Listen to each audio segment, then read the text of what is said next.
Muy buenos días. En nombre de Dios y la patria se abre la sesión.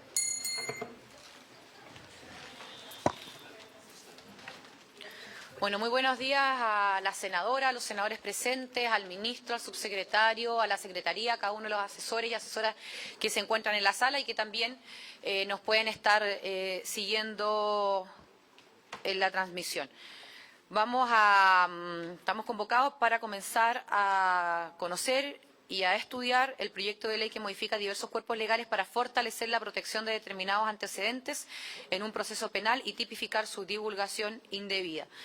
Estaban invitados el ministro de Justicia con el subsecretario y todo su equipo que están presentes, lo agradecemos, y también del Ministerio Público, obviamente el fiscal nacional que se excusó por estar fuera del país, obviamente en cometido, y es de sumo interés para él poder expresar la opinión de la institución y por eso, bueno, después acordaremos a lo mejor una nueva fecha para, por supuesto, escuchar la opinión del Ejecutivo. Antes de comenzar con la presentación del proyecto, señor secretario, ¿hay cuenta? Buenos días, presidenta, señoras y señores senadores. No hay cuenta, solo una solicitud de doña Luciana Zapelli de Mediabanco para poder ingresar y hacer algunas imágenes durante la sesión. ¿Si hubiera acuerdo? Sí. Ya. Y luego de eso, entonces, quiero darle la palabra que me la pidió al senador Araya. Senador Araya. Gracias, presidente. Yo creo que como Comisión de Constitución no podemos soslayar o dejar pasar lo que ocurrió en la Cámara de Diputados en la votación del proyecto de ley de notarios y sobre todo las expresiones que tuvo el diputado Soto respecto al trabajo de la Secretaría de la Comisión. Yo en ese sentido quiero manifestar mi profundo respaldo y espero que como Comisión lo acordemos hacia el trabajo profesional que realizó la Secretaría de la Comisión encabezada por Ignacio Vázquez. No proceden bajo ningún punto de vista las palabras que tuvo el diputado Soto de tratar de calificar actuaciones que tuvo la Secretaría. A mí me ha tocado trabajar durante bastantes años con Ignacio, conozco de su profesionalismo, así como también el de Marcelo, que lo secunda en la Secretaría. Entonces, en eso me gustaría pedir el acuerdo de la Comisión de poder respaldar a Ignacio y a la vez solicitarle formalmente a través de la Secretaría del Senado o de la Presidencia del Senado que esta situación se le represente al presidente de la Cámara de Diputados y que eventualmente las actuaciones y las palabras del diputado Soto sean pasadas a la Comisión de Ética de la Cámara de Diputados, pues no corresponden en los términos en que se refirió a la Secretaría. Podremos haber tenido diferencias, pero siempre la Secretaría ha sido un ente imparcial en la Comisión y ha sido el árbitro que ha buscado el normal funcionamiento tanto de las comisiones de Constitución como cuando les toca la Comisión Mixta. Así que en ese sentido pediría ese acuerdo, presidente. Gracias, senadora Araya, la senadora Ensberger, el senador Cruzcoque y después quien habla también.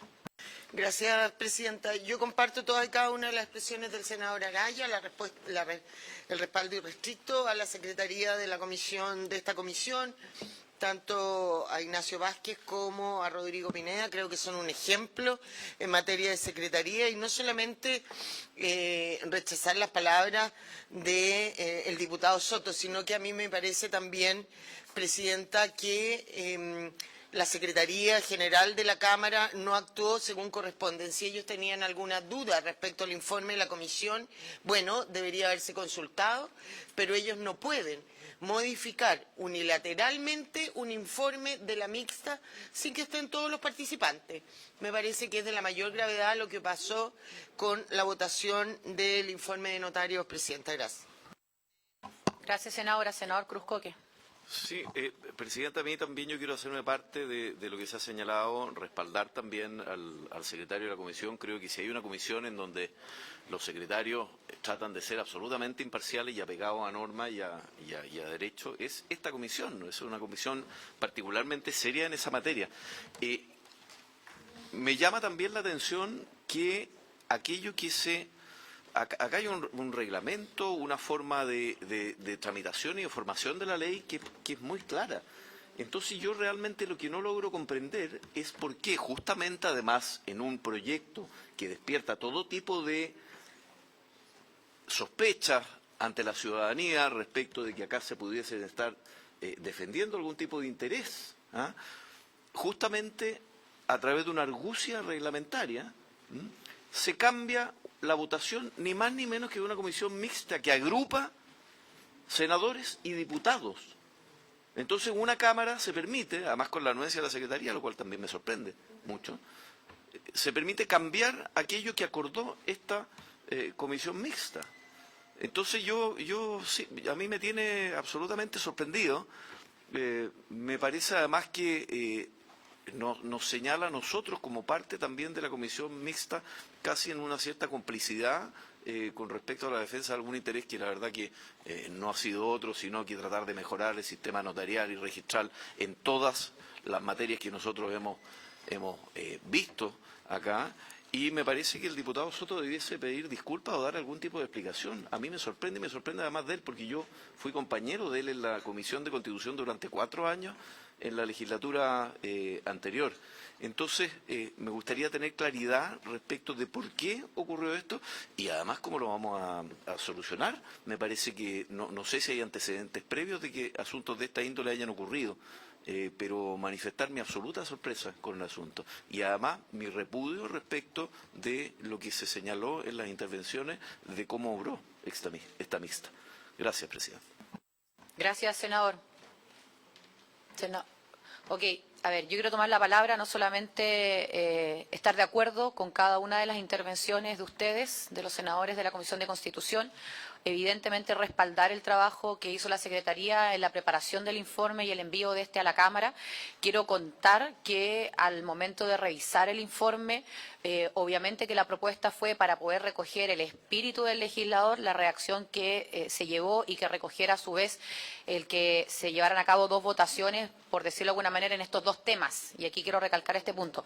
El informe completo, salvo lo que habíamos discutido a propósito de la división del Conservador de Santiago con este régimen especial, si es que eso se llegaba a producir. Y digo si se llegaba a producir porque no nos olvidemos que dejamos norma permanente y norma transitoria dependiendo de los distintos temas. Y también quiero decirlo, porque está el ministro acá presente, que una vez que recibí el informe, revisé el informe, le comuniqué de esto, porque entendía perfecto de lo que estábamos hablando, al ministro, que iba a estar en la sala, para que, porque tampoco íbamos a estar llamando diputado por diputado, pero al menos el ministro estaba presente, para que se supiera cómo venía la votación y estuvimos de acuerdo en definitiva de que de esta manera, como se estaba planteando el informe, se recogía obviamente el acuerdo de la mixta.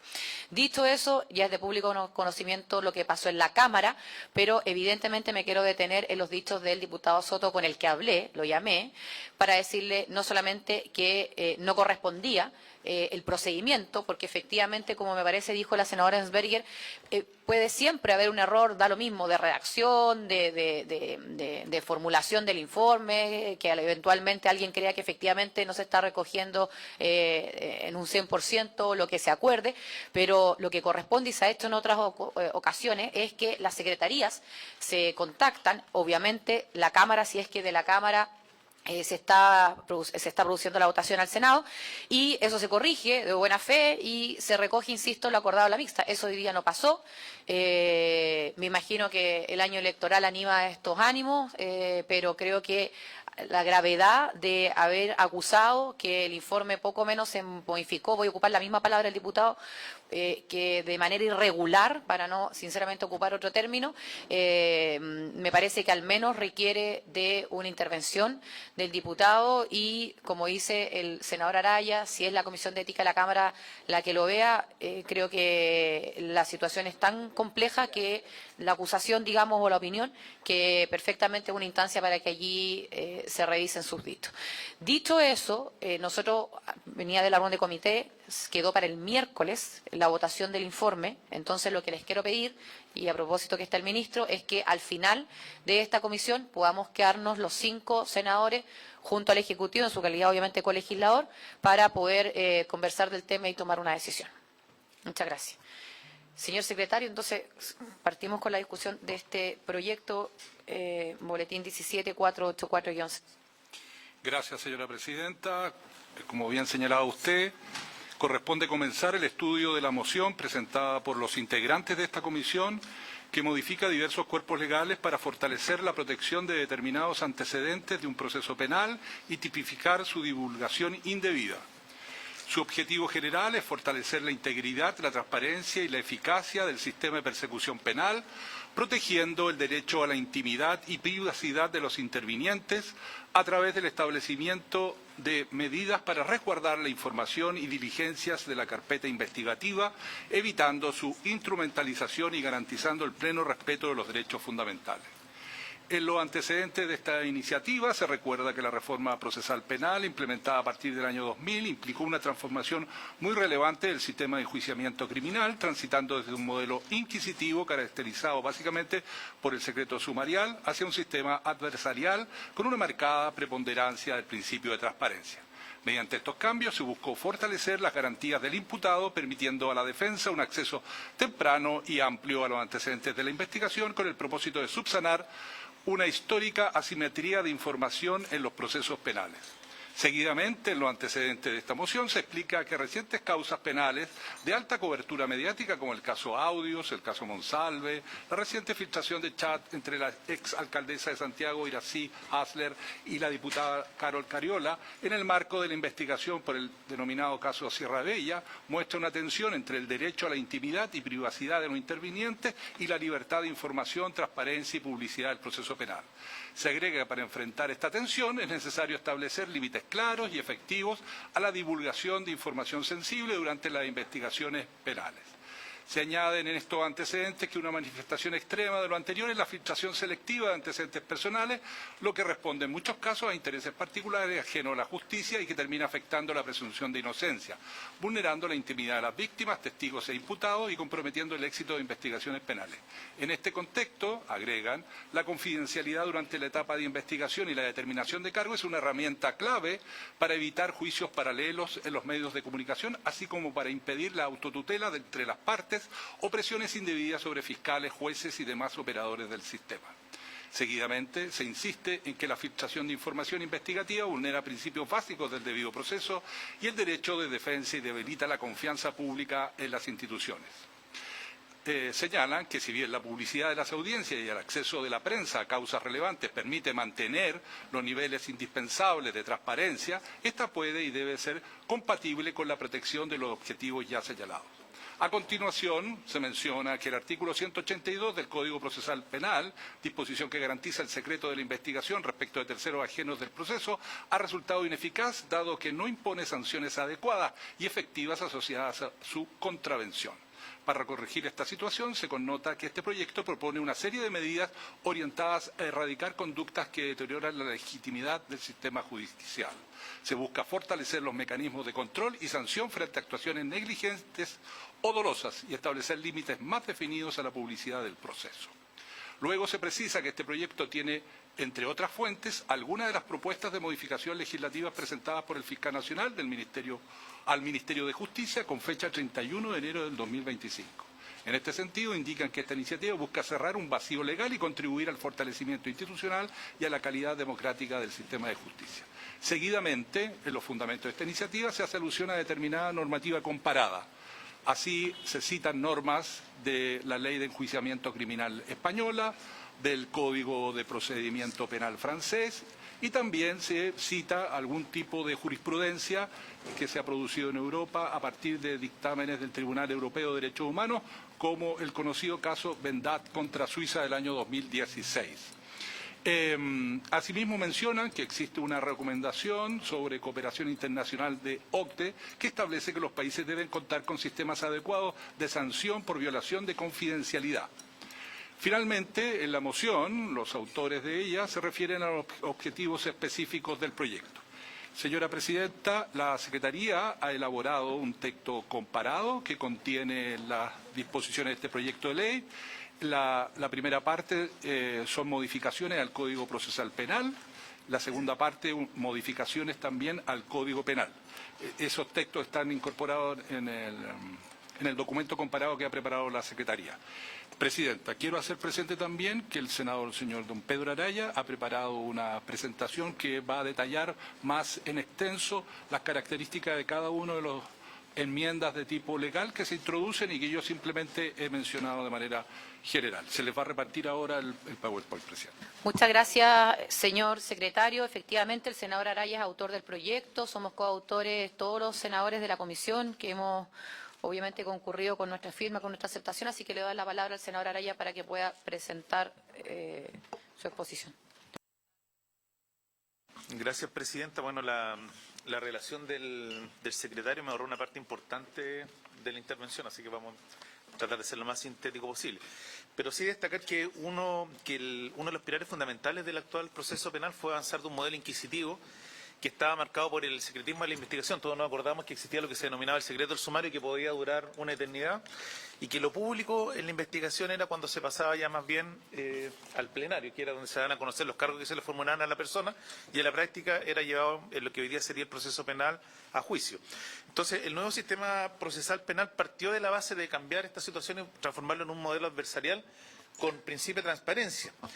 Pero si uno revisa la historia del Código Procesal Penal y asimismo como las normas que regulan el nuevo proceso penal, la transparencia del actual proceso penal no implica necesariamente que cualquier persona pueda acceder a los antecedentes de la investigación. De hecho, el propio Código se encarga de señalar en su artículo 182 que el proceso penal es secreto reservado para terceros ajenos al procedimiento y que excepcionalmente el fiscal puede determinar el secreto de la investigación incluso para los intervinientes por un determinado lapso de tiempo.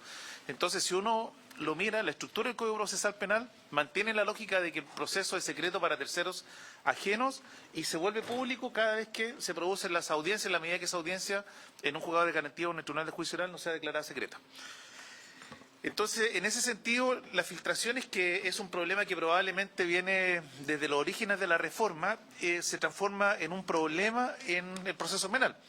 En primer lugar, ¿por qué razón? Porque atenta contra una buena investigación. El hecho de que se filtren antecedentes de un proceso, que puede ser a través de medios de comunicación o incluso en un círculo reservado de personas, puede dar a conocer diligencias que la Fiscalía aún no realiza y puede permitir eventualmente que un imputado tomar conocimiento de esas diligencias y prepararse para esa diligencia, que pueden ir, por ejemplo, desde la destrucción de pruebas o incluso salir del país si es que no tiene orden de arraigo.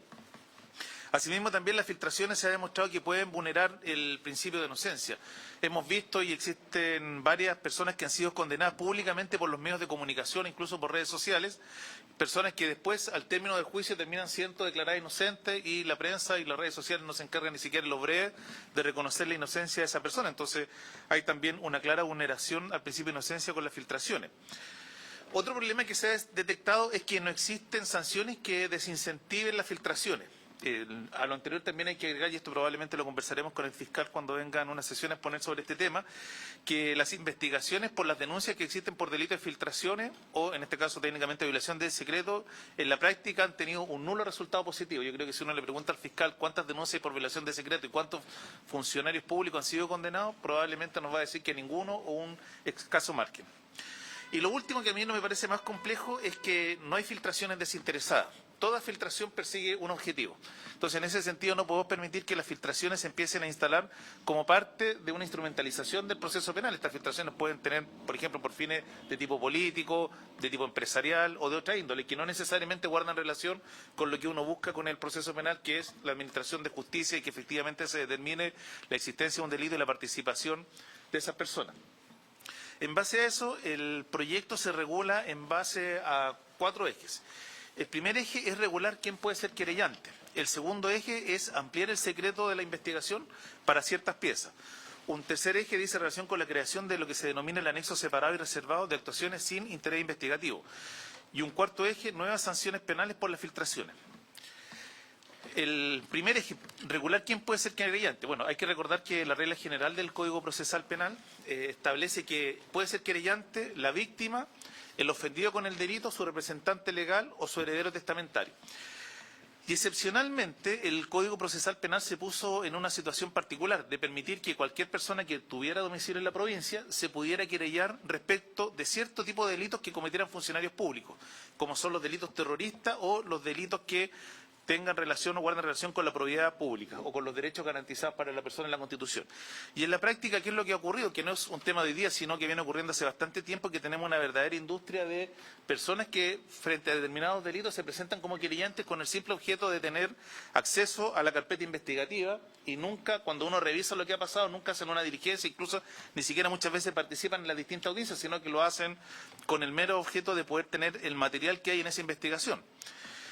Entonces, en este último caso, ¿qué es lo que se propone? Que se mantenga la regla excepcional que tiene el Código, pero además se agregue un requisito adicional. Es decir, que aquella persona que se está querellando acredite que tiene un interés legítimo y directo en la causa. Es decir, no se va a poder querellar porque sí, que existe un fundamento de por qué se quiere querellar en esa determinada investigación.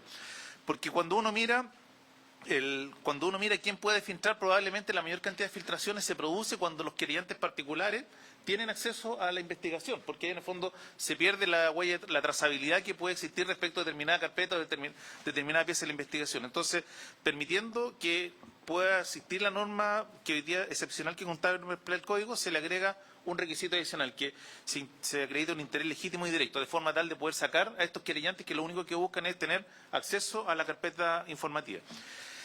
Después se plantea también que en el caso de las investigaciones se puede ampliar hasta 90 días y eventualmente renovar ese plazo sobre ciertas piezas de la investigación. Hoy día el Código Procesal Penal establece que la carpeta investigativa no es secreta, salvo que para los intervinientes del caso, salvo que el fiscal determine que determinadas piezas son secretas para realizar alguna diligencia o alguna pieza de la investigación. Lo que hemos conversado con la Fiscalía es que el plazo original que contempla el Código para mantener el secreto respecto a los intervinientes es un plazo relativamente corto y que hoy día, a la luz de complejas investigaciones que llevan adelante, se hace necesario poder ampliar el plazo. En este sentido, hay que señalar que esta regla no está alterando las normas especiales que regulan el secreto de la investigación en otras leyes especiales, como son, por ejemplo, la de activo o la ley antiterrorista. Aquí simplemente la regla general se propone darle un plazo mayor, producto de la práctica que hoy día tiene la Fiscalía, que nos han comentado que hay ciertas diligencias que no se alcanzan a cumplir en el plazo que está decretado el secreto. Y aquí viene probablemente una de las innovaciones que estamos proponiendo, que es la creación del anexo separado y reservado de las actuaciones sin interés investigativo. Uno de los problemas que tienen las medidas intrusivas, en especial en el caso de los vaciados telefónicos, es decir, cuando a una persona le incautan su teléfono, es que la ley no señala con precisión cuál es la información que debe incorporarse a la carpeta investigativa, por lo que en la práctica pueden quedar antecedentes que son de la vida privada y que no guardan ninguna relación con la investigación. Hay que tener presente lo siguiente: cuando se dictó el Código Procesal Penal, probablemente los medios tecnológicos de comunicación eran bastante básicos, no guardan relación los que tenemos hoy día. Prácticamente en esa época eran el teléfono, el fax y un incipiente uso del correo electrónico. Entonces, en ese sentido no se presentó por parte del legislador de la época una norma en este sentido. Entonces, se da el absurdo, por ejemplo, que si la Fiscalía solicita el pinchazo telefónico de una persona, la propia ley se encarga de señalar un plazo respecto de cuándo opera el pinchazo telefónico y que opera desde el minuto en que se autoriza pinchar el teléfono. Es decir, si por ejemplo soy objeto de una medida intrusiva, el juzgado de garantía autoriza mi pinchazo telefónico, a mí me pinchan el teléfono a partir de hoy día 26 de mayo y la Fiscalía solo puede utilizar la información que obtenga del 26 de mayo hacia adelante por el tiempo en que dure el pinchazo telefónico. Pero si se hace un vaciado telefónico y yo, por ejemplo, me vacían el teléfono y que el teléfono que he tenido toda la vida, pueden recorrer mi vida completa, sin límite de tiempo y sin distinguir que entre y que no entre a la carpeta. Porque en la práctica lo que hacen los funcionarios policiales en el vaciado telefónico es ingresar todo lo que hay en el teléfono. Y eso incluye medios de comunicación como, por ejemplo, que no está muy claro cómo deben interpretarse, que es WhatsApp, Telegram o Signal, por señalar algunos. Entonces, ¿qué es lo que proponemos? Y bueno, y el problema de eso es que ahí entran situaciones que no tienen que ver con la investigación. O sea, por ejemplo, una relación afectiva que tiene una persona que no es materia de investigación, queda registrada en la carpeta, cuando probablemente esa persona la tiene en el ámbito de su vida privada por distintas razones. Entonces, ¿qué es lo que se propone? Es crear un anexo separado y reservado de actuaciones sin interés investigativo. Y que aquí se le obliga al fiscal a identificar aquellas actuaciones, registros o documentos que carezcan de interés investigativo. Y dichos antecedentes se van a llevar a una carpeta separada de la investigación principal y se van a archivar como un anexo de esta carpeta, la cual se mantiene en reserva para todos los intervinientes. Y el fiscal lo que tiene que hacer es, en este caso, incorporar en la carpeta un anexo de decir, mire, sepa que estos documentos del vaciado telefónico, estos documentos considero que son actuaciones sin interés investigativo, enumerarlo, de forma tal de que no son de conocimiento de las partes. Pero aquí también nos ponemos en el caso de qué es lo que ocurre con los intervinientes y se colocan ciertas salvaguardas. En primer lugar, cualquier interviniente podrá revisar el anexo o el resumen de los antecedentes sin interés investigativo. Podrá solicitar al juez de garantía que limite este acceso, porque puede haber un interviniente que diga, mire, el fiscal pasó por alto esto que está en el anexo reservado, pero yo creo que es de interés investigativo, y tiene que ser el juez de garantía, conociendo estos temas en una audiencia reservada, si lo incorpora o no a la carpeta.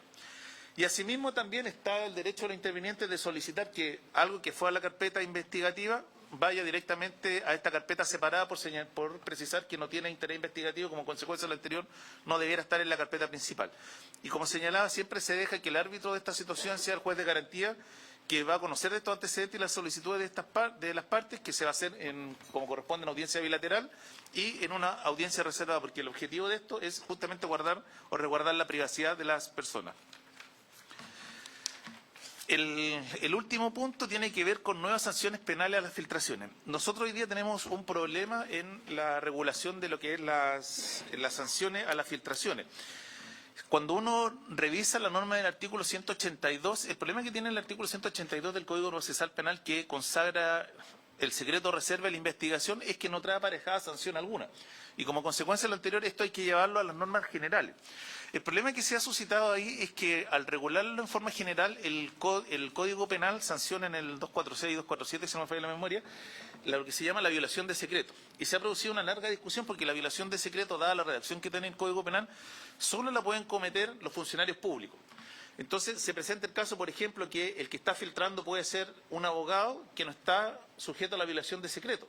Y hay una larga discusión en la doctrina penal y la jurisprudencia respecto del principio de la comunicabilidad del vínculo. Es decir, si ese particular puede ser considerado para estos efectos como funcionario público y como consecuencia de lo anterior aplicar la sanción. Y en este sentido hay que decir que las teorías en doctrina dan para los dos lados y la jurisprudencia de nuestro máximo tribunal tampoco ha sido muy uniforme. En algunos casos, por ejemplo, en algunos casos de delito que atentan contra la probidad pública, ha extendido la comunicabilidad del vínculo para sancionar a particulares, en otros no. Y esto, en la práctica, ¿a qué es lo que ha llevado? A que los particulares que están filtrando información no tengan sanción. Entonces, lo que estamos buscando aquí es poder precisar quiénes son los sujetos activos del delito de filtración. Y en esto recordar lo siguiente, que el Congreso Nacional, en conjunto con el Ejecutivo, ya aprobó una norma que sanciona las filtraciones para particulares, que probablemente pasó muy desapercibida en la discusión sobre crimen organizado.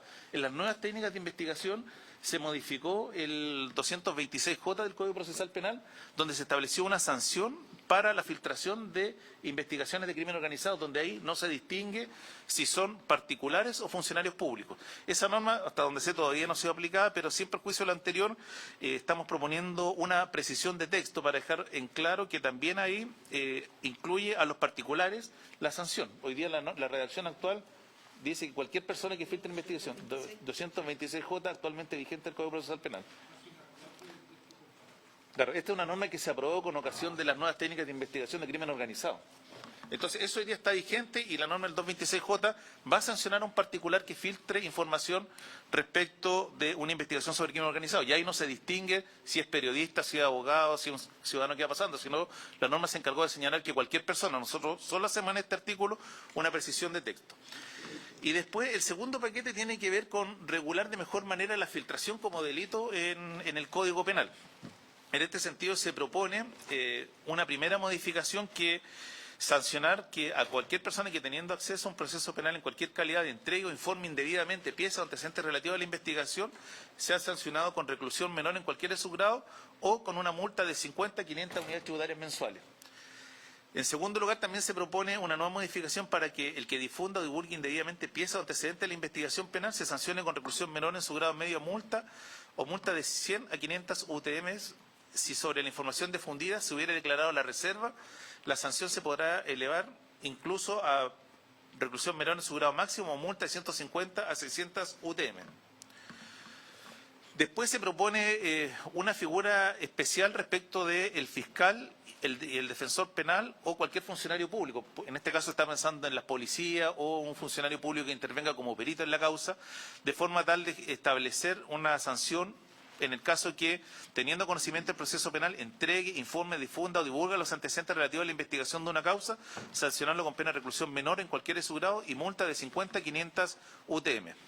Y un agravante en el caso de cuando exista una reserva mayor.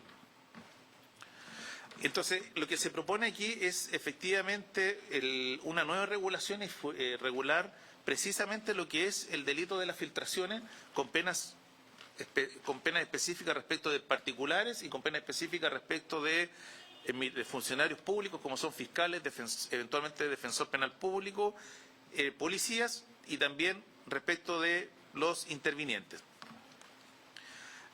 Eso es en grueso el proyecto. Y finalmente quiero terminar, Presidenta, a raíz de los últimos acontecimientos, porque este proyecto lo presentamos antes de que se conociera la intervención telefónica del caso Procultura, es que hay 3 temas que el proyecto no aborda y que creo que puede ser oportunidad en el marco de esta discusión, eventualmente a través de indicaciones, poder abordar.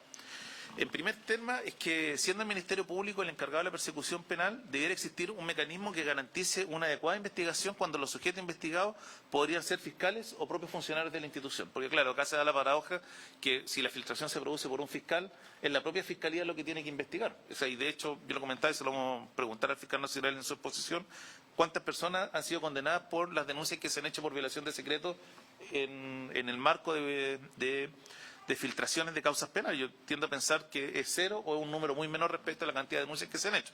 Entonces pareciera ser que es lógico buscar algún mecanismo que permita cierto grado de control respecto a este tipo de investigaciones en el Ministerio Público. En segundo lugar, yo creo que es necesaria una nueva regulación respecto de medidas intrusivas relativas a ciertas autoridades de la República. A raíz de lo que pasó con el pinchazo telefónico de la señora Uneus y el presidente Boric, o sea, mi impresión personal es que no es lo mismo pinchar el teléfono de cualquier ciudadano o de alguna autoridad versus de pinchar, por ejemplo, el teléfono del presidente de la República o los comandantes en jefe de las Fuerzas Armadas o de ciertas personas que manejan información clasificada del Estado.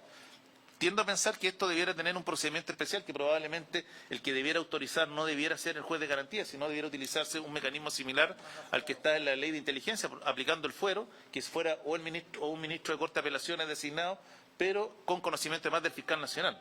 Pero yo creo que esta contienda que se dio, que el juzgado de garantía con buen o mal argumento rechazó el pinchazo al presidente, debiéramos tener ojo, porque aquí no es solamente el presidente de la República, sino que debiera haber un conjunto de funcionarios públicos que, atendida la naturaleza de la función que cumplen, estuvieran excluidos de la norma general que fuera el juez de garantía. Y estoy pensando en esto, como lo decía, presidente de la República, comandante jefe de las Fuerzas Armadas, cierto personal de las instituciones policiales que cumplen labores de inteligencia. Entonces eso probablemente puede ser la oportunidad, amparado un poco, como dice Alfonso, en el tema del fuero que existe, llevarlo a que esto sea resuelto por... Entonces podría ser la misma norma que existe en la ley de inteligencia, el presidente o el ministro de la Corte de Apelaciones de Santiago que se nomine por sorteo. Pero sí buscar algún mecanismo de corregir esa tensión que probablemente va a ser más permanente de lo que pensamos. Y el tercer tema que no está regulado y que algo señalaba cuando estaba exponiendo, que tiene que ver con el alcance de las medidas intrusivas respecto de las nuevas formas de comunicación. O sea, que efectivamente, ¿qué es lo que se puede llegar a la carpeta investigativa cuando hay un vaciado telefónico, por ejemplo, en el caso de formas de comunicación, que es el WhatsApp, el Signal, el Telegram? Porque si uno hiciera un símil o tratara de hacer alguna interpretación de estas normas equivaldrían a formas de comunicación. Y de ser así, uno tendría que equipararlas a lo que es la interceptación telefónica. Entonces, si esa es la norma, habría que decir, bueno, en el caso de que una persona le incauten su teléfono, hay un vaciado telefónico, ¿qué es lo que se puede revisar de estas formas de comunicación? ¿Se puede revisar todo o se puede revisar solo desde el momento en que se ordenó la incautación?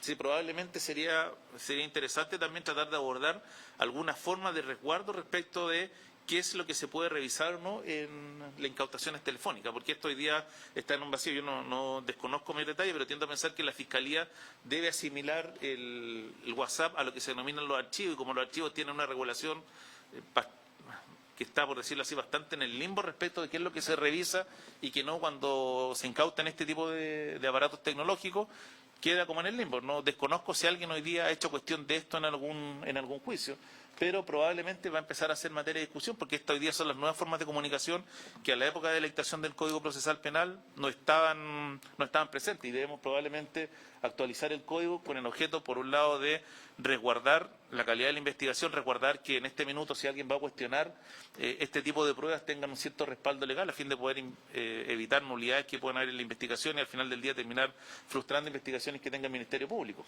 Entonces, en ese sentido, estos 3 temas que no estaban abordados al momento de la presentación del proyecto, creo que podemos abordarlo. Y termino con un último punto, Presidenta. Mire, aquí se ha tratado de instalar, y hoy día de hecho viene un artículo en uno de los principales diarios de nuestro país respecto a este proyecto. Este no es un proyecto que atente contra la libertad de prensa. O sea, este es un proyecto que lo que hace es regular una norma existente que hoy día ha estado más bien en el limbo. Aquí efectivamente hay una coalición de derechos de distinta índole y que le corresponde al legislador zanjarla. Tenemos una coalición primero de derechos respecto de qué es lo que nos interesa. Por una parte, el buen funcionamiento del sistema judicial, Por otra parte, lo que dice en relación con la protección a la honra, a la vida privada y al principio de inocencia, que están consagrados constitucionalmente. Y en tercer lugar, a la libertad de prensa. Y aquí lo que le corresponde al legislador es decidir qué derecho se da en favor de otro. Esta ley en ningún minuto está atentando contra la libertad de prensa. Lo que está haciendo es colocar ciertos resguardos y ciertos límites con el objeto de garantizar, por una parte, buenas investigaciones y, en segundo lugar, garantizar también el principio de inocencia.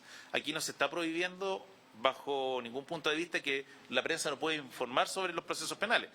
Y por último termino diciendo lo que señalaba al principio, que nosotros ya esta discusión la tuvimos probablemente muy al pasar en crimen organizado. Y en crimen organizado se resolvió que aquí que el principio de la libertad de prensa y el derecho a conocer de la ciudadanía cede en favor de un derecho mayor, que era la buena investigación penal, y por eso se sancionan las filtraciones en el caso de crimen organizado. Eso, presidente. Muchísimas gracias al senador Araya por el proyecto, por la preparación y la explicación. Le voy a dar la palabra que me la pidió al senador Durresti y luego al Ejecutivo. Gracias, Presidenta. Saludar por su intermedio al señor Ministro, su secretario y todo su equipo. Agradezco al senador Araya que nos invitó a suscribir este proyecto y el resumen. Creo que es bien extenso, pero aún se queda corto, o creo que es muy bueno el punto final cuando dice temas que debieron abordarse y no se abordaron porque esto es algo dinámico. Yo creo que, yo lo que pediría, Presidenta, que le diéramos la relevancia a este proyecto y para los que siguen este proceso, esta discusión, no a propósito de lo que ocurre ahora, sino lo que está ocurriendo en conjunto de antecedentes. Y le pediría ahí también a la Secretaría tener a la vista para la discusión el informe que nosotros solicitamos, yo recuerdo hace 10 años, dimos, y los que estábamos en esta comisión pueden recordarlo, una ácida discusión, en ese tiempo el fiscal Abbott, y cuando comparecieron los distintos candidatos a fiscales nacionales, se lo hicimos ver y el fiscal Valencia cumplió en eso, que es un informe sobre las escuchas telefónicas. Hay un informe que es bien importante, no es reservado, es público, yo lo he distribuido porque me llegó a mí, yo estaba de presidente en ese momento, que avanzaba un poco en estas discusiones, entendiendo hoy día que con la cantidad de comunicaciones telefónicas que hay, principalmente el audio, pero también, bien lo señala el senador Araya, en la situación de la comunicación por WhatsApp, Signal, en definitiva la comunicación escrita por medio digital o por medio telefónico, son situaciones que no estaban reguladas y que la magnitud y la extensión de ello es otro instrumento, es otro campo. Entonces, sería muy importante tener a la vista, entender que la regulación de las interceptaciones telefónicas es algo absolutamente descontrolado y creo que ahí el Ministerio Público ha comenzado a hacerse cargo, pero es un mar sin orillas, es un terreno oscuro. Nunca pedirle al Ministerio Público que nos haga entrega de lo que señala el artículo 222, 223, si mal no recuerdo, del Código Procesal Penal, aquellas personas que han sido escuchadas telefónicamente, pero la información no es relevante. Le pincharon el teléfono o fue grabado porque estaba hablando con alguien que estaba pinchado, la información no es relevante, esa información norma expresa tiene que notificarse a la persona, entregársele el texto de lo que hubo y señalar esta situación. No conozco a nadie que ocurra eso. Y luego de muchos años de pelear nos llegó este informe que creo que es un buen elemento. Entonces, perdone que haga esta digresión porque creo que acá para nada la libertad de prensa, que la actividad de prensa informe todo lo que pueda hacer, pero no puede ser posible que nosotros tengamos naturalizadas situaciones de alguien que está obligado a guardar custodia, información sobre algo, lo termina divulgando. Nosotros como senadores, como legisladores, los secretarios, y corríjame el secretario, en lo que corresponde tenemos juramento de confidencialidad en una serie de materias. Se hacía la referencia del Ministerio a Defensa, donde escuchamos situaciones muy delicadas desde el punto de vista de la seguridad pública, en materia de la ley de inteligencia, materias muy delicadas, y estamos obligados a resguardarlo. Y estamos obligados a no divulgar esa situación, y para qué decir los propios comandantes en jefe y otras autoridades. Y creo que ahí no ha habido filtración, habiendo cosas que son muy interesantes de poder divulgarlas, pero atendida la gravedad, la seguridad y un conjunto de elementos no se hacen. Entonces, nosotros no estamos en una norma para afectar la libertad de prensa. Lo que estamos en una norma que tiene que hacer riguroso que aquella autoridad o aquella institución que tiene obligación de reserva, eso no sea violable. No sea violable. Y si es vulnerado o violado, tiene que ser sancionado. Y aquí tenemos el tema que también muy bien se señala en la discusión, que quien lo investiga es otro colega. Entonces no se hace. Entonces es un incentivo. Esto es como las licencias médicas. Perdónenme a propósito acá de renunciar el vicepresidente del Colegio Médico. Entonces, cuando todos viven en función de eso, y lo que digo yo, así como a los fiscales a muchos fiscales les encanta ir al matinal y discutir a través de los matinales de prensa, ir a los programas y de ahí hacer la investigación, en vez de ese funcionario que teníamos antiguamente, al juez del crimen, que era un señor que trabajaba en una máquina de escribir con un par de actuarios, pero investigaba, acumulaba información. Acá tenemos, claro, incautar el teléfono está toda la historia, pero ¿es esa la técnica investigativa para llegar a la solución? Es fácil la filtración cuando es intencionada, no es por libertad de prensa, es simplemente para obtener tanto o para defender determinado interés. Entonces yo creo que es un momento de utilizar bien las normas, mirar los casos. Estoy absolutamente de acuerdo en determinadas interceptaciones telefónicas. Yo creo que hay muy poca rigurosidad, y acá también, para no cargarle toda la mata a los fiscales, son los jueces de garantía quienes autorizan el pinchazo. El fiscal solicita lo que pide, como puede pedir muchas cosas, y hay un juzgado de garantía. Y así se construyó la arquitectura del nuevo sistema, en que el juzgado de garantía garantiza los derechos de los ciudadanos para efectos de poder hacerlo. Y si ese juez de garantía ve el listado de teléfono y hace un listado nomás y firma, claramente uno entiende, estando de acuerdo en absoluto, la investigación en materia del caso, el interceptar a un comandante en jefe, al presidente de la República, me imagino alguna autoridad por lo específico de su información, es distinto. Si se le está investigando por un caso en que hay antecedentes, no tengo ningún inconveniente, pero tiene un resguardo distinto.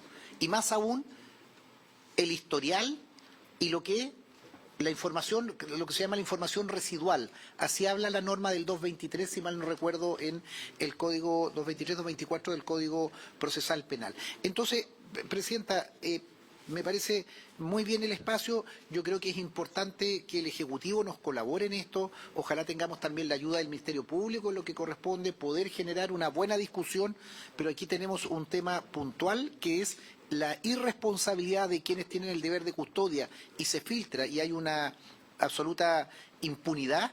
Y segundo, también entender, en términos de derecho y garantías, entender que la tecnología ha cambiado y cómo eso lo regulamos, cómo específicamente está incorporada. Encantado de poder iniciar la discusión, invitar expertos, legislación comparada, pero creo que es bueno hacernos cargo de este tema con la mayor urgencia, no para la coyuntura actual, pero sí ya dándonos cuenta de que esto no está funcionando bien. Muchísimas gracias, senador Durresti. Le voy a dar la palabra entonces al ministro, al Ejecutivo, y luego de eso, dado lo que dije al inicio, que se excusó el fiscal nacional, vamos obviamente a fijar una fecha para poder recibir la opinión también del Ministerio Público y de académicos que vayamos proponiendo a la comisión. Ministro.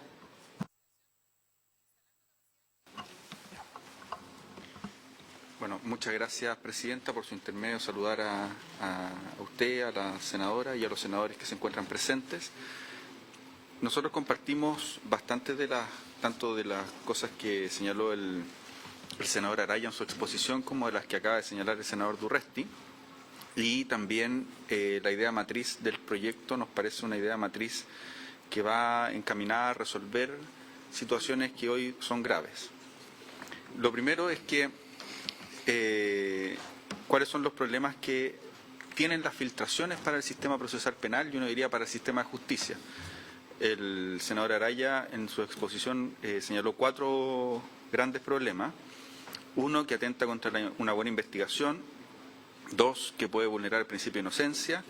3, de que no hay sanciones efectivas respecto a las filtraciones, y 4, que las filtraciones siempre tienen algún tipo de interés. Y eso puede llevar a una instrumentalización del sistema de justicia. Nosotros solo quisiéramos agregar algunas de las dificultades o de los problemas que implican las filtraciones también, compartiendo las 4 que se señalan en la exposición y que forman parte de la moción parlamentaria.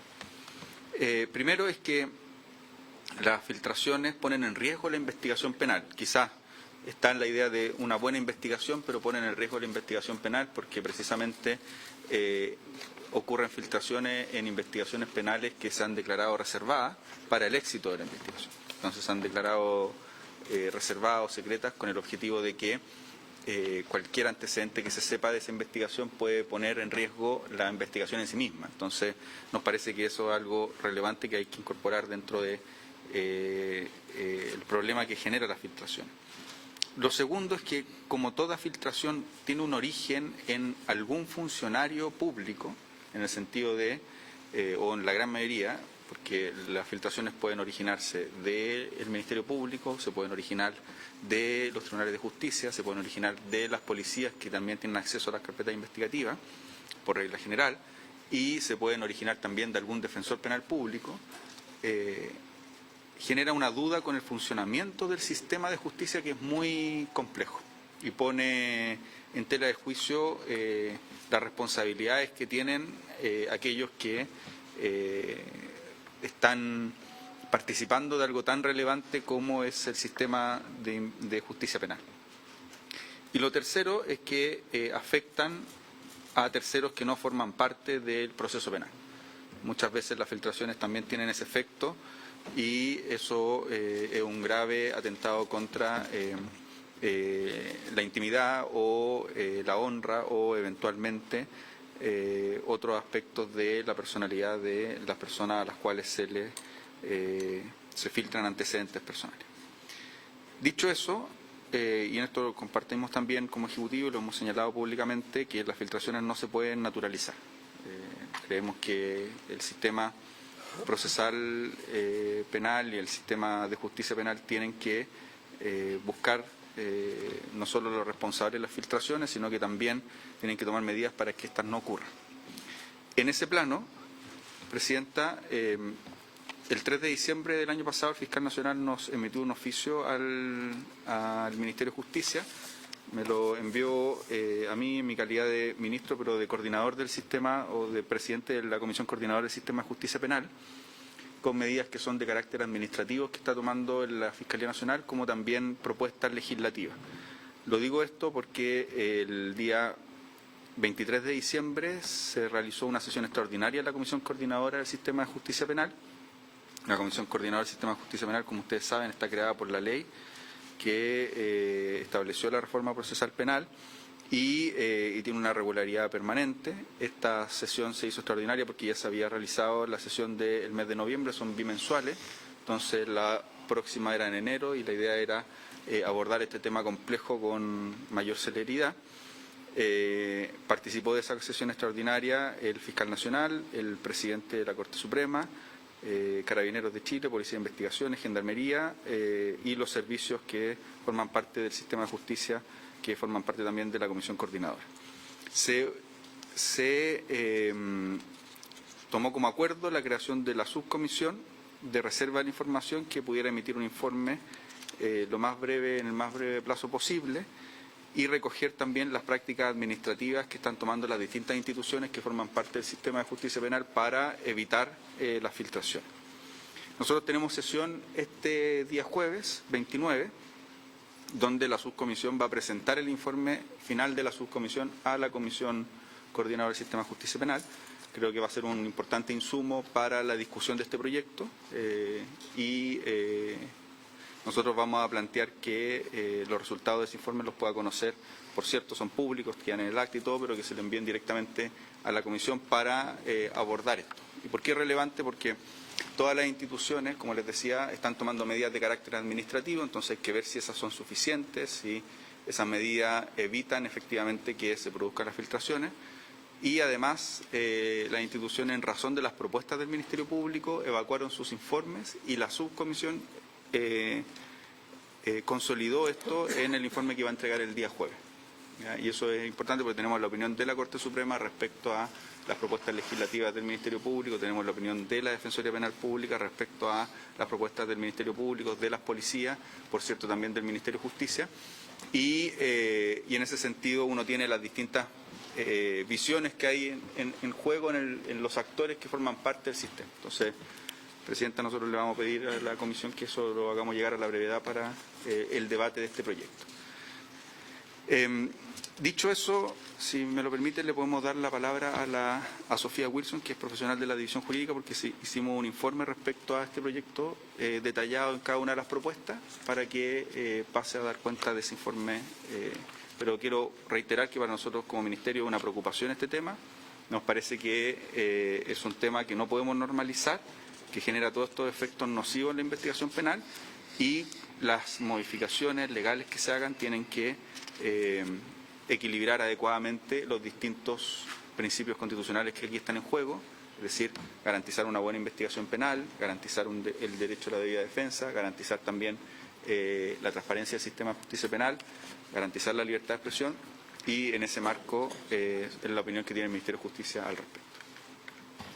Ok, muchas gracias, ministro. Vamos a escuchar entonces a la abogada, a la asesora del Ministerio, y luego voy a dar la palabra nuevamente a los senadores. Muchas gracias, Presidenta. Por su intermedio, saludar a todos los parlamentarios presentes. Como bien dijo el ministro, el análisis técnico que se evaluó por parte del Ministerio respecto a este proyecto da cuenta de una serie de observaciones de carácter técnico que nos gustaría, por cierto, seguir estudiando y analizando en el contexto del estudio de este proyecto de ley. Para entrar en concreto a las observaciones, como bien se señaló en la cuenta, hay modificaciones al Código Procesal Penal, se proponen modificaciones también al Código Penal.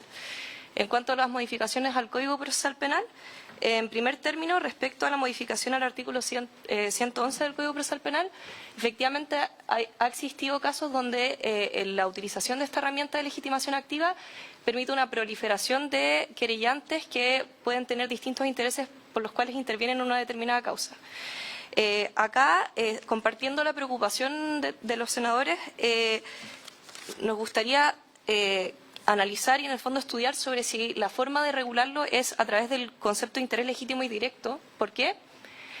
Porque la norma, en cuanto al interés legítimo, consideramos que la norma procesal actual ya entiende que la legitimidad viene precisamente por la naturaleza de los delitos por los cuales se abre la legitimación activa, o sea, delitos que involucran a funcionarios públicos o delitos terroristas. Y respecto a la palabra directo, podría quizás estudiarse una precisión sobre cuál va a ser la forma en que un querellante o una querellante tengan que acreditar esa vinculación directa con la causa, en atención a que, dado que la norma ya contempla el concepto de domicilio, entendemos que ahí es donde la norma procesal actual vincula o otorga la posibilidad de querellarse a determinados intervinientes. Entrando ya al tema de las modificaciones al artículo 182 y la propuesta del 182 bis, aquí la observación más relevante que tenemos a propósito también del estudio de derecho comparado es a la ampliación sobre la posibilidad de decretar reserva de la carpeta investigativa completa. ¿Por qué? Porque, como bien dijo en el fondo el senador Araya, por su intermedio, Presidenta, la idea acá también es resguardar precisamente el derecho a defensa y para un principio clave para poder tener un ejercicio adecuado del derecho a defensa es poder acceder a la información. Entonces, ahí también nos parece que habría que estudiar quizás una mejor técnica para evitar que el Ministerio Público pueda decretar la reserva total de la carpeta investigativa. Precisamente porque estamos pensando que esto se aplicaría como régimen general, ¿verdad? O sea, ya hay casos graves de, como bien dijo el senador Araya, lavado de activos o en determinados contextos para criminalidad organizada. Creemos que son regímenes de excepcionalidad, pero si se trata del régimen general aplicable a cualquier delito, es relevante ponderar todos estos intereses a los cuales se ha hecho alusión tanto por parte de los senadores como por parte del ministro. Lo mismo aquí respecto a tanto la extensión a la carpeta investigativa completa como también a las causales. También creemos que podría quizás estudiarse una precisión sobre esas causales para evitar que sean conceptos cuyo contorno pudiera, en el fondo, entenderse como una ampliación muy extensa a la posibilidad de decretar secreto. En cuanto a lo referido al artículo 182 bis del Código Procesal Penal, aquí también, efectivamente, el espíritu es, y como bien dijo también el ministro, evitar que las filtraciones que se han efectuado y que en el fondo existe un riesgo de que eso siga ocurriendo, vaya a atentar contra la privacidad de terceros o intervinientes. Entonces acá lo que creemos que hay que estudiar con precisión es, uno, el concepto de índice o resumen que tendría que hacer el Ministerio Público. ¿Por qué? Porque no está muy bien claro en qué contextos tendría que hacer un índice propiamente tal y en qué contexto tendría que ser un resumen. Y si es que vamos a dejar que el juez de garantía determine los alcances de este anexo, lo importante va a ser que en el fondo los intervinientes puedan de todas maneras cuestionar sobre la facultad aplicada por parte del Ministerio Público en qué información queda contenida en este anexo de la carpeta. Por eso creemos que quizás acá se puede estudiar una mejor fórmula para quizás, y acá recogiendo lo que dijo el senador Araya respecto a la incautación de teléfono. Efectivamente, actualmente hay una norma referida a la interceptación de comunicaciones en que obliga, en el fondo, al Ministerio Público a eliminar todo registro que quede sobre comunicaciones que no guarden interés investigativo. Entonces, normas especiales como esas se podrían explorar a propósito también de la incautación de teléfono, de delimitar con claridad qué tipo de información se puede acceder y qué tipo de información debe quedar fuera de la carpeta. Por eso, entonces, esta norma, que entendemos el sentido, creemos que también es importante resguardarlo para evitar que eventualmente también todos los eventuales conflictos en materia de qué queda comprendida dentro de la carpeta y que no se termine judicializando ante el juez de garantía, que eso obviamente también a su vez retarda los procesos. O sea, creemos que hay que pensar en el fondo una técnica parecida a lo que hay en la comunicación en la interceptación de comunicaciones. Ya yendo a lo referido a los tipos penales, ¿ya?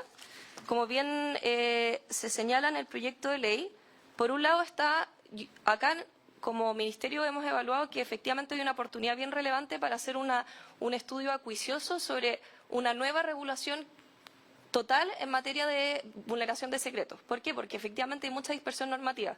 Como bien hizo referencia el senador Araya, recientemente se aprobó un tipo penal, pero que está incorporado en el Código Procesal Penal, referido a investigaciones decretadas en el contexto de criminalidad organizada.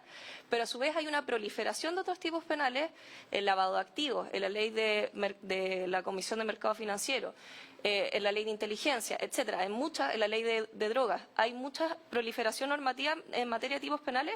Entonces acá creemos que es un espacio propicio para poder hacer una adecuación, por un lado evitando, como bien dijo el senador Araya, que de repente hay ciertos tipos penales que se aplican a particulares, pero respecto a las normas del Código Procesal, o sea, del Código Penal, no. Entonces ahí habría que ver en qué casos se justifica y cuál es la penalidad precisa, específica que debieran tener para evitar, o sea, para ir creando una normativa más sistemática y coherente en la materia.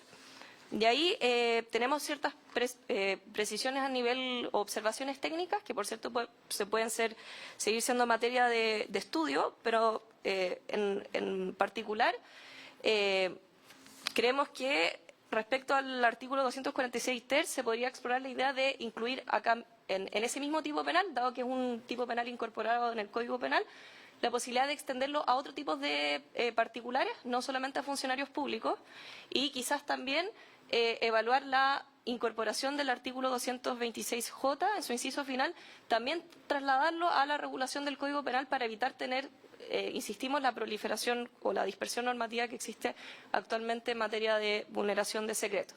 Hay cuestiones de pena y otras cosas que podemos ir discutiendo con más detalle en otra instancia o en otra intervención, pero eso es más o menos en términos generales nuestras observaciones como equipo técnico.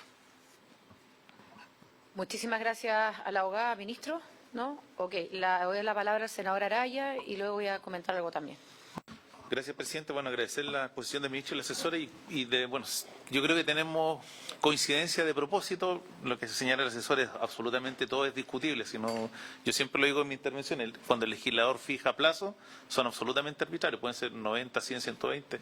Ahora, la ampliación de plazos solo responde a una realidad práctica, porque hemos conversado con distintos fiscales, porque muchas veces se decreta el secreto de una investigación y se solicitan diligencias. O sea, por ejemplo, un informe médico legal, un informe de la PDI, que generalmente no se cumple en el plazo del secreto de la investigación. Entonces se encuentran con que está decretada esa diligencia, se levanta el secreto y la diligencia todavía no está hecha. Pero eso sumamente podemos conversarlo también con el Ministerio Público, que probablemente deben tener un promedio de cuánto es lo que necesitan efectivamente ese secreto, pero no veo temas de fondo en las diferencias con el Ejecutivo. Sí, solamente me gustaría preguntarle por su intermedio, Presidenta, al Ejecutivo si el Ejecutivo también estaría en la misma idea de poder regular aquellos temas que el proyecto no contempla, como por ejemplo un fuero distinto para ciertas personas para medidas intrusivas. Y creo que tenemos que aprovechar la oportunidad, así como también regular, algo se decía respecto de las nuevas formas de comunicaciones. Y aprovechar también el informe que va a emitir la Comisión, que probablemente saldrán de ahí algunas buenas ideas que podríamos incorporar. Gracias, presidente. Gracias, senador. Senador Durresti. Sí, valorar la presentación por su intermedio, presidenta, de la abogada, pero eché de menos la discusión en relación a las interceptaciones telefónicas. Yo creo que allí estriba una buena parte de el acopio de información que no es relevante, que es residual y que es sí muy sabrosa desde el punto de vista comunicacional. Cuando se hay información precisa del éxito de la investigación, relevante, con partes involucradas, absolutamente uno está conteste en eso. Lo que ocurre es que la interceptación telefónica está dando lugar a todo un mercado de extorsión, todo un mercado secundario de distribución de esa información, ya no en el ámbito de la filtración, que es grave, sino también en disponer de esa información como dossier, carpetas separadas, carpetas reservadas para conseguir otros propósitos. Entonces, creo que es importante, eché de menos en su conversación y sería bueno que la Secretaría pudiera distribuirle al Ministerio y a los equipos técnicos el contundente informe que nos hizo llegar el Ministerio Público luego de 10 años de petición, lo que demuestra el descontrol del Ministerio Público, de ellos mismos, de tener la información estructurada en materia de intercepción. Además, recordemos hoy día que la posibilidad de acceder a interceptación no solo es fácil desde el punto de vista por un organismo técnico como puede ser la PDI o los equipos propios del Ministerio Público o de otra institución, sino la posibilidad privada de acceder a información, a capturar información de dispositivos electrónicos es brutal. Entonces creo que estamos ahí también en una presencia que es importante o relevante poder acompañar en lo que el senador hace en señalar materias que debieran abordarse pero que no se alcanzaron a incorporar en el proyecto y que creo que es importante tenerlo a la vista.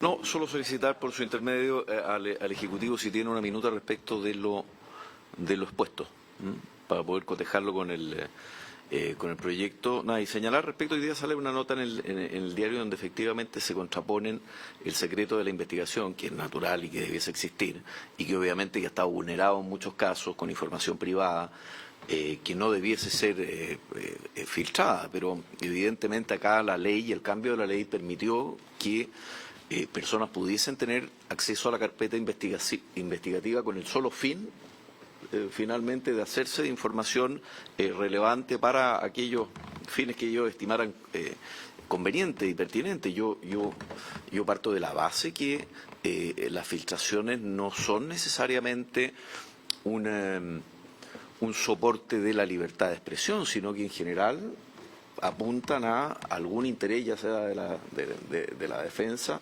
o de otros intervinientes, precisamente para buscar algún aspecto de opinión pública que pueda favorecer eventualmente su opción dentro del juicio. Entonces, es muy importante aclarar acá que Acá no hay ni existe, y hay que tomar todas las providencias, efectivamente, porque lo hemos visto incluso en esta misma comisión, cuando vino la ministra Vallejo, en su momento ministra de la Secretaría General de Gobierno, por la ley de la fake news, y una comisión transitoria que no tuvo mucho destino, pero que se hizo, respecto de que acá habría una transgresión o buscar eventualmente el acallamiento de la libertad de expresión y la libertad de prensa. Por el contrario, nosotros hemos sido claros, y también yo en particular, con tratar de que todo aquello que dice relación con la libertad de expresión,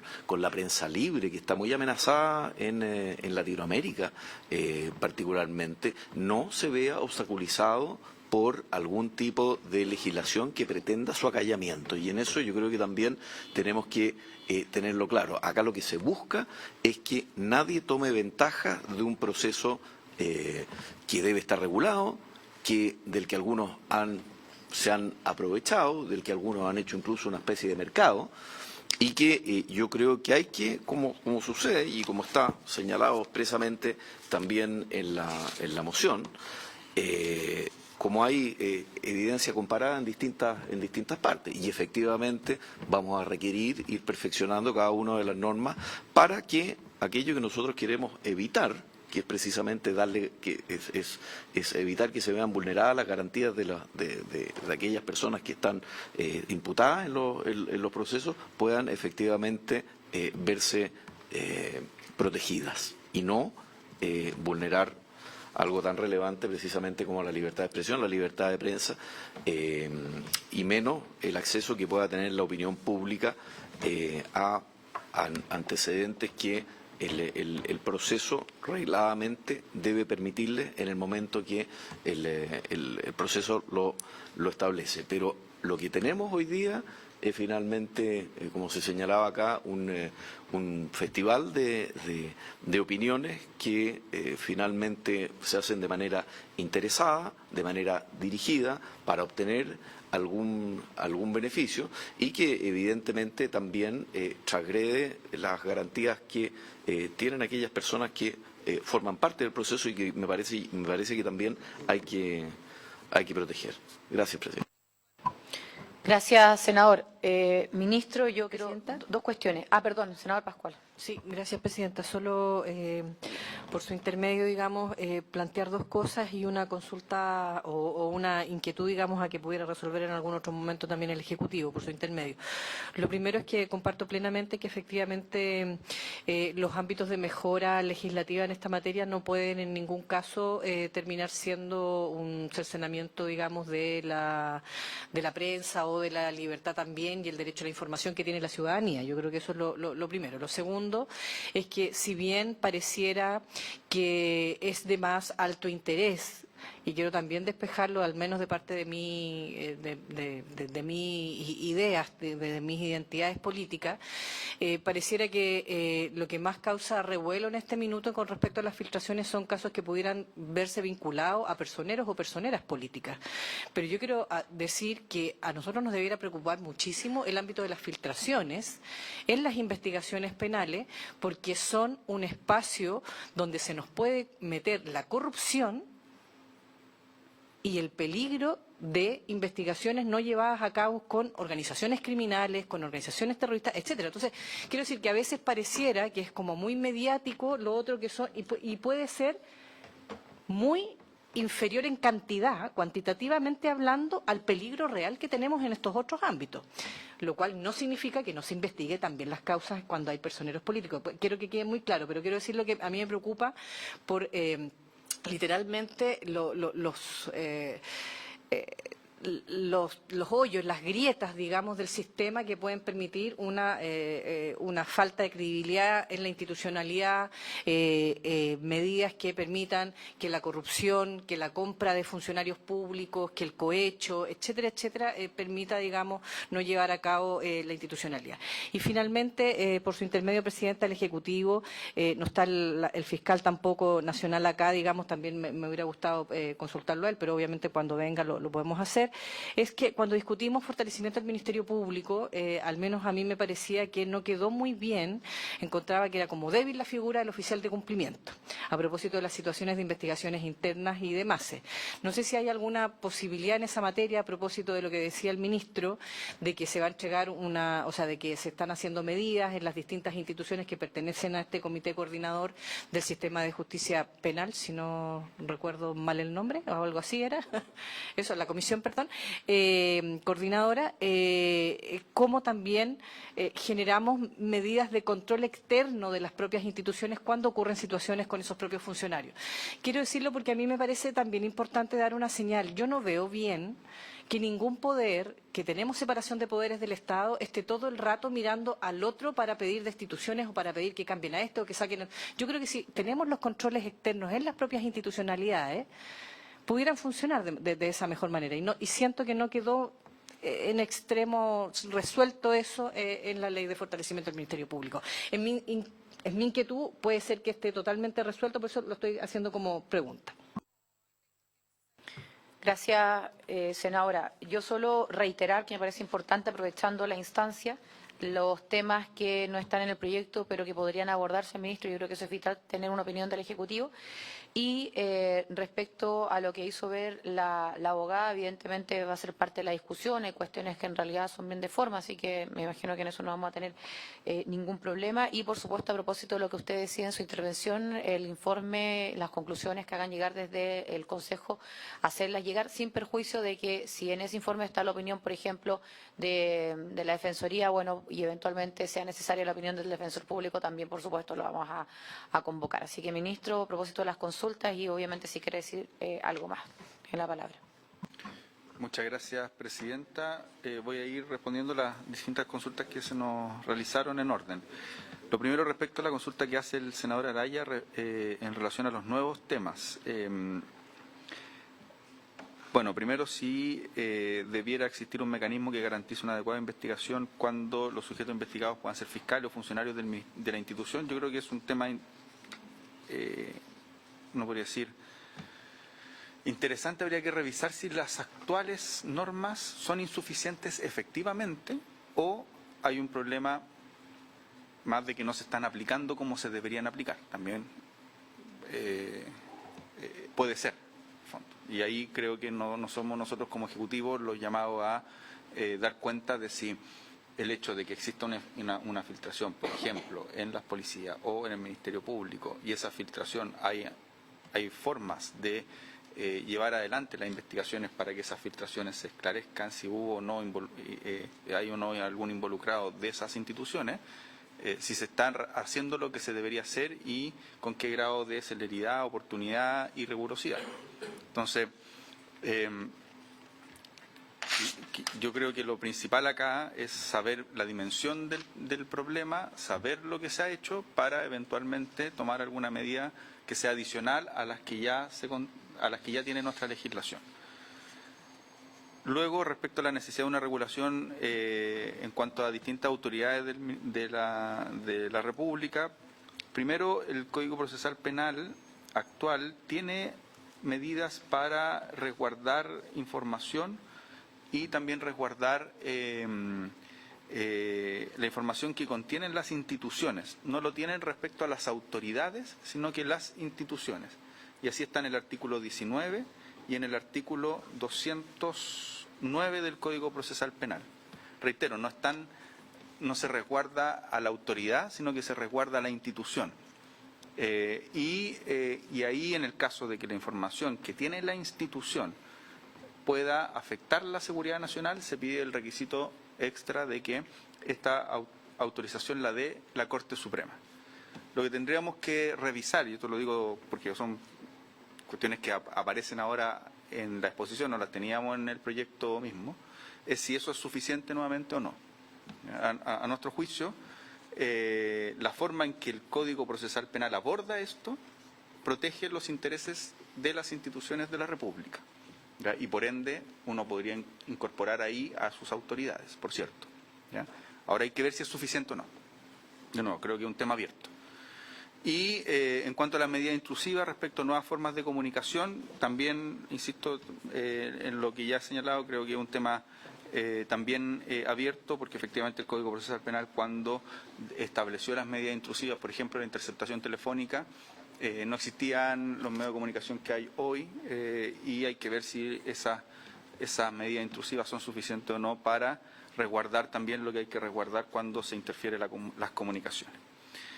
Y ahí lo vinculo la última respuesta con lo que planteó el senador Urresti en cuanto a la interceptación telefónica. No hay en el proyecto nuevas reglas respecto a la interceptación telefónica, y por eso nosotros no nos referimos en nuestra exposición respecto a aquello, ¿ya? Porque opinamos respecto a lo que estaba en el proyecto. Esto es algo que ha surgido ahora en la posición que hizo el senador Araya, más lo que ha surgido en la conversación, y podemos preparar una minuta respecto a interceptación telefónica y nuevos medios de comunicación para saber si las reglas que tenemos mucha dispersión normativa. Ese es uno de los grandes problemas que tenemos actualmente en nuestra legislación penal.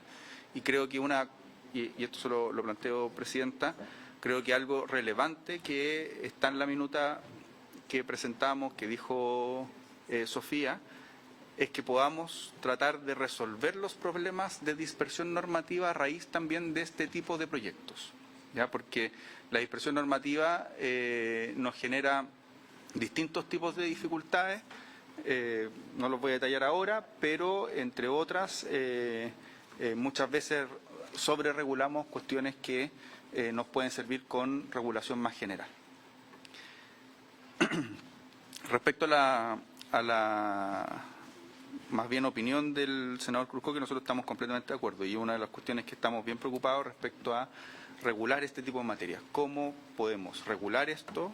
Porque es un problema, pero sin afectar la libertad de prensa, que para un país que busca que su sistema democrático funcione de la mejor manera posible, la libertad de prensa es un aspecto ancla del sistema democrático. Y ahí creemos que tenemos que ser bien cuidadosos en la manera en que se hacen estas regulaciones, que no vayan a afectar ni de manera directa, por cierto, pero tampoco de manera indirecta un